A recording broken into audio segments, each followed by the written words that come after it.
वो 1865 का Indian succession act कैसे जानने लगा, इन लोग अशोक का शिलालेख कैसे जानने लगा, ये तो सीएनटी का कानून इन लोग कैसे जानने लगा, इन लोग संविधान अनुच्छेद 371 कैसे जानने लगा। तो उनके पेट में दर्द होने लगा है। कोई राजनीतिक इशू नहीं है, ये मूलतः झारखंड की धरती की आवाज है, धरती की पुकार वहां तक गई है। माय माटी के जो बेटे हैं बेटियां हैं, ये उनकी आवाज है, ये किसी पार्टी की आवाज नहीं है। अच्छा, एक बात और बताइए कि आप और हम अच्छी तरह जानते हैं कि बीजेपी और आजसू का ये किया धरा था 2018 में, लेकिन आज वो लोग जो है कि राष्ट्रपति के सामने जाकर ये भाषा को वापस लेने की बात कर रहे हैं, क्या मतलब बनता है?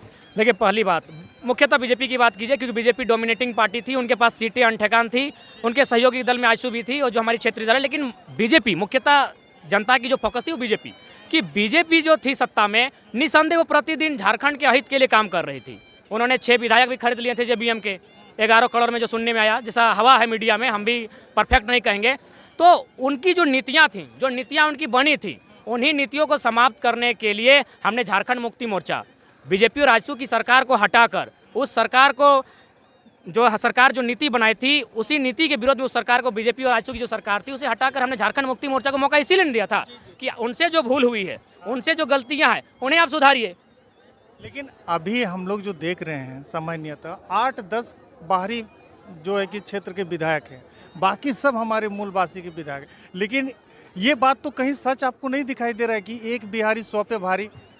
बिल्कुल सही बात बोले हैं, इसी मानसिकता का तो डर है। सही बात हुई, मजबूत लोग हैं। हाईकोर्ट का बिहार का जज कहता है कि ये लोग दबंग प्रवृत्ति के लोग हैं। ये लोग खासकर उस बिहारी को कभी तुम लोग की लड़ाई से तकलीफ नहीं है, जो भाईचारा की बात कर रहे हो, जो अपना अपना खाता है। तुम्हारी लड़ाई से उन्हीं लोगों को तकलीफ है, चाहे वो बिहारी रहे, बंगाली रहे, या मराठी रहे, या गुजराती रहे, जो तुम्हारे झारखंड को चारागाह समझता है, जो झारखंड में जाके खनिज संपदा के माध्यम से लूट खसोट करना चाहता है, उसी को तकलीफ हो रहा है बाबू। हाईकोर्ट के जज ने मुझे सीधा संदेश दिया कि मैं इस लड़ाई में तुम्हारे साथ हूं, अगर आर्थिक सहायता पड़े तो मैं भी तुम्हें सहायता करने के लिए तैयार हूं। मैंने कहा नहीं सर, ये लड़ाई जनता की है, जनता अपना हम लोग का धान धूरा की कमी नहीं है, लड़ाई को हम लोग लड़ लेंगे क्योंकि ये जनता की लड़ाई है।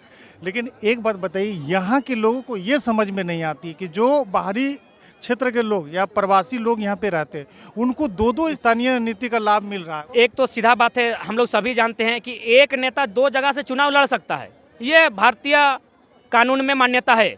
मोदी जी 2 जगह से लड़े थे, वाराणसी से भी लड़े थे और बड़ोदरा से भी लड़े थे। एक व्यक्ति 2 जगह चुनाव लड़ सकता है, हेमंत बाबू बरहेट से भी लड़े थे, दुमका से भी। लेकिन एक व्यक्ति 2 जगह वोट नहीं कर सकता है, ये गैर कानूनी है, ये अपराध है। लेकिन आप इस पर भी ग्राउंड सर्वे कीजिए, जो हमारे जो बाहरी अतिक्रमणकारी लोग यहाँ रहते हैं, कैलाश यादव जो बयान दे रहे हैं, वे लोग कटघरे में आ जाएंगे, वे लोग तो असंवैधानिक लोग कहलाएंगे, वे तो राजद्रोही कहलाएंगे, क्योंकि उनकी 2 आइडेंटिटी है। उदाहरण के लिए आप जाइए, बगमारा की जो प्रमुख बनी थी, वो मैडम आज बिहार में जाके पुलिस कांस्टेबल बन चुकी है, तो ये सीधा वो तो असंवैधानिक है। पहले उनको कांस्टेबल वहाँ रद्द कीजिए। जब आप झारखंड में जनप्रतिनिधि बन चुकी हैं, जबकि त्रिस्तरीय चुनाव का मतलब क्या है, आपको वहाँ का उसी क्षेत्र का आप खुद को वोट कीजिए। लेकिन आज जो हमारे यहाँ झारखंड के मूलवासी के जो लड़के हैं, उन लोगों को हम देख रहे हैं कि हमारे इस तरह भाषा संघर्ष समिति में नहीं जुड़ रहे हैं, इनको अवहेलना कर रहे हैं, उनको क्या संदेश दीजिए? देखिए, हमको उनको सीधा संदेश देंगे कि हमारे देश में जयचंद भी हुए हैं और मीर जाफर भी हुए हैं। यदि आप नहीं सचेत हुए हैं, इस लड़ाई में अगर हमारा साथ नहीं दिए, तो नुकसान मेरा अकेले का थोड़ी होगा। उनको एक कहावत, कोई भी जो कुछ भोड़वा लोगों का ये भी कहना है कि यहाँ झारखंड के जो मूलवासी हैं, उन लोगों के पास में किसी के पास में हथियार नहीं है, तो उनको उनके लिए क्या होगा? अच्छा, एक बात बताइए, हम लोग क्या मैंने बोका लोग हैं जिनके पास हथियार नहीं होगा? उनके लिए आधार होगा भाषा संस्कृति, यहाँ की। ये जो भड़वागिरी कर रहा है, उन लोग को क्या बोलिए? उनको मेरा सीधा संदेश होगा कि उतना विवेक हम लोग में भी है, झारखंडी भी हम लोग समझते हैं। जिनके पास खतियान का मामला आएगा, वो ग्राम सभा उनको तय करेगी कि हमारे मूलवासी हैं, और वो ग्राम सभा बिल्कुल ग्राम सभा। थोड़ा सा ताली बजा दीजिए भाई लोग आप, क्योंकि ये बहुत बड़ी बात हो रही थी कि बहुत सारे लोग बोल रहे थे कि भाई यहाँ के मूलवासी के सबके पास में खतियान नहीं है, तो उसके लिए क्या मतलब जयराम दा क्या संदेश देंगे? बिल्कुल, उन्हें डरने की कोई आवश्यकता नहीं है। उसके लिए हम लोग ग्राम सभा तय करेगी। यहाँ की जो भाषा परंपरा है उसको तब जानते हैं, खतियान नहीं है। आप कुड़माली भाषा तो जानते हैं, आप हमारे टूसू सोहराय बांदना ये गीत तो जानते हैं, आप गीत तो जानते हैं, तो वो तय करेगी आपकी स्थानीयता को। बहुत सारे लोग हैं अभी तक भी इतना कुछ हो जाने के बाद भी समझ नहीं रहे हैं कि हमारा हक और अधिकार क्या है। वो आज भी जो है कि उन दलालों के चक्कर में चक्कर काट रहे हैं, और जो है कि उनकी मानसिक स्थिति सही नहीं लग रही। बिल्कुल, अगर आज भी नहीं समझते हैं, तो जो विधायक के साथ, अगर मान के चले कुछ लड़के ऐसे हैं जो विधायक के साथ 2-4 को टेंडर मिल जाता है, तो क्या अपने बच्चों को भी वे ठेकेदारी बनाना चाहते हैं? ठेकेदारी मतलब क्या है? आज झारखंड में ठेकेदारी का मतलब है टेंशन, हो हल्ला, झगड़ा। तो केस फौजदारी। तो क्या अपने बच्चों को ठेकेदार बनाना चाहते हैं या इंजीनियर डॉक्टर? तो उसके लिए पढ़ाना होगा। उसके लिए तभी ना पढ़ेगा जब आपका बच्चा एबिलिटी होगा, और एबिलिटी तभी होगा जब उसकी भाषा संस्कृति को बढ़ावा मिलेगा।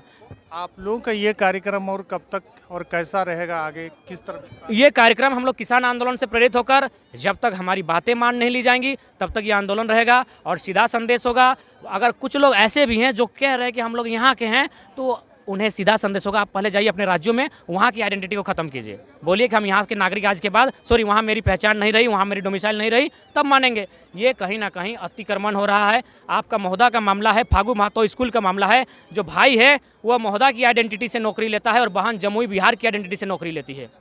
जयराम दा, एक विशेष संदेश दीजिए आज के नौजवानों को, जिनको अब तक समझ में नहीं आई है कि हमारा हक और अधिकार क्या है।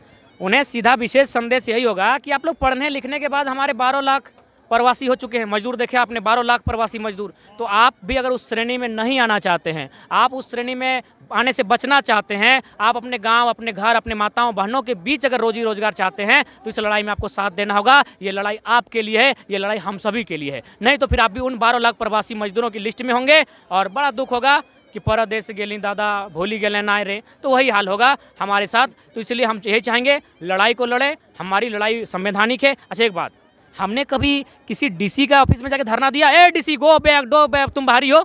किसी प्रोफेसर को कहा प्रोफेसर साहब गो बैक आप बाहरी हैं? जो संवैधानिक रास्ता है, IAS IPS आ सकते हैं, संवैधानिक है। JRF नेट करने वाले प्रोफेसर आ सकते हैं, संवैधानिक है। अगर आप बिना जाति आवासीय का खतियान नहीं यार जाति आवासीय बना लीजिएगा और हवलदार और चपरासी का नौकरी तो भी छीन लीजिएगा, तो वही लड़ाई है ना। आप मेरे गांव रास्ते से आइए, मेरा गांव का जो मेन डोर है वहां से एंट्री कीजिए, बाहरी तरफ से जो एंट्री हो रही है उसे बंद कर रहे हैं, वो नहीं होगा, वो असंवैधानिक है।